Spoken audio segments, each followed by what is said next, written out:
Gogeta versus Vegito. Abonne-toi tout en activant la cloche des notifications pour ne rien rater et lâche un énorme Final Kamehameha ou un Big Bang Kamehameha sur le bouton de like. Ne les faisons pas attendre et commençons à les présenter ainsi que leurs différences. Vous êtes prêts et clair.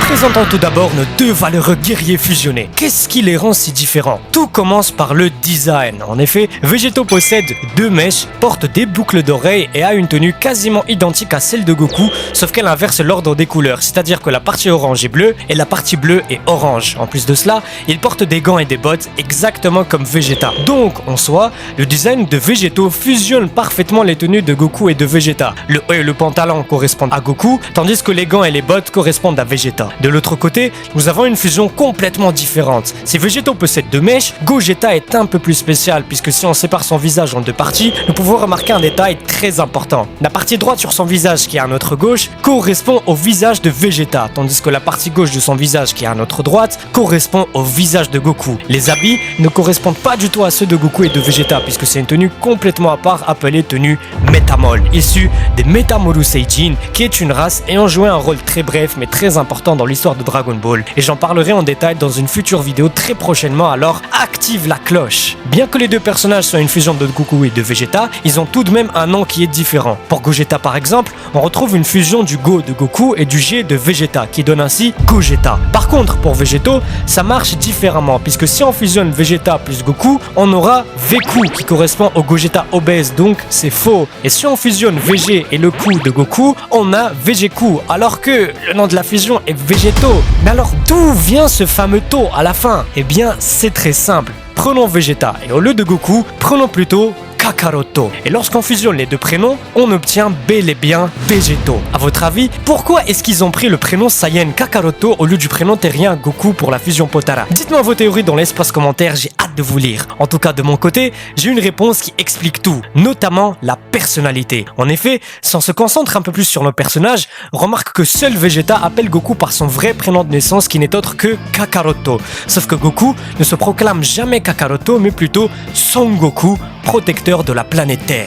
Donc, puisque le nom de Vegeto a été créé à partir de Vegeta et Kakaroto, cela voudrait dire que la personnalité dominante de la fusion Potara est celle de Vegeta puisque c'est lui qui a pris la décision du prénom de cette fusion. Nous pouvons aussi expliquer ça avec le nom de la fusion qui commence par les premières lettres du prénom de Vegeta et qui finit par les dernières lettres du prénom de Kakaroto, tandis que c'est l'inverse total pour Gogeta, là où on commence par les premières lettres du prénom de Goku et on finit par les dernières de celui de Vegeta. On en conclut donc d'après ces deux explications que la personnalité dominante de Vegeto est celle de Vegeta et que la personnalité dominante de Gogeta est celle de Goku. Et je suis persuadé qu'une partie d'entre vous est confuse puisque depuis longtemps, vous croyez que la personnalité de Vegeto est celle de Goku et que la personnalité de Gogeta est celle de Vegeta. Et laissez-moi vous dire que vous êtes tombé dans le piège. L'argument défendant cette idée est que Goku n'est jamais sérieux alors que c'est le contraire pour Vegeta. Laissez-moi donc vous accompagner dans un voyage temporel vers la saga Saiyan et la saga Namek pour que vous puissiez avoir une piqûre de rappel de comment combattait Goku, puis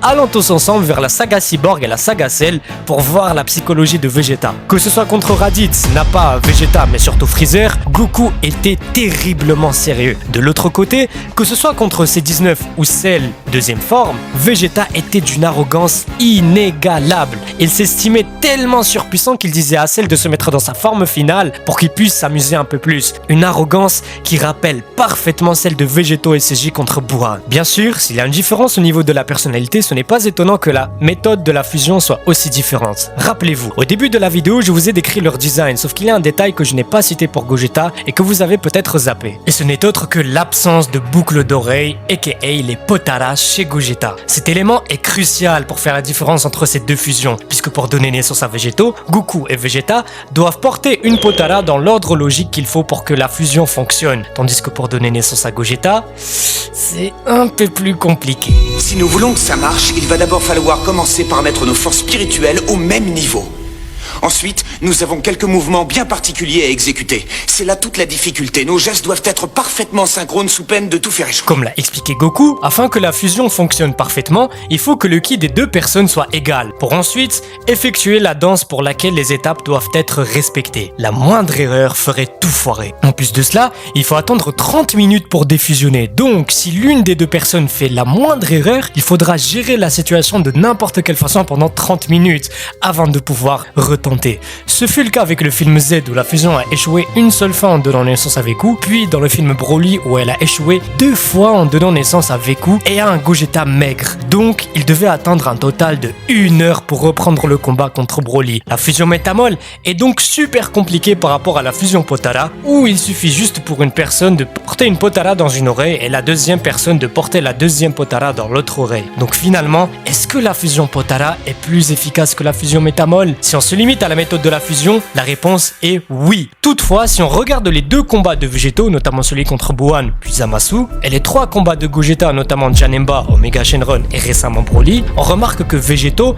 n'a jamais réussi à achever son ennemi, tandis que Gogeta a toujours atomisé son ennemi, sauf pour Gogeta GT qui a perdu trop de temps et qui a fini par défusionner au moment où il allait achever Omega Shenron avec un dernier Big Bang Kamehameha. Donc sur le papier, Gogeta est beaucoup plus efficace que Végétaux. Suffit juste de voir comment il a atomisé Janemba puis Broly pour voir la différence, parce que n'oubliez pas que si Broly était profondément méchant comme l'était Janemba, le combat se serait terminé au moment où Gogeta a lancé son Soul Punisher, qui est une technique que Végétaux ne possède pas, ce qui met un énorme écart d'efficacité entre Végétaux et Gogeta. À part le Soul Punisher, ils ont aussi des techniques différentes, notamment le Big Bang Kamehameha pour Gogeta, le Final Kamehameha pour Végétaux, le Stardust Fall pour Gogeta, la Spirit Sword pour Végétaux, et ainsi de suite. On en arrive donc à une conclusion logique. Les 2 fusions sont totalement différentes, que ce soit au niveau du nom, du design, de la personnalité, de la méthode utilisée, de l'efficacité et des techniques. Maintenant, téléporte-toi et dis-moi dans les commentaires quelle fusion est ta préférée et pourquoi.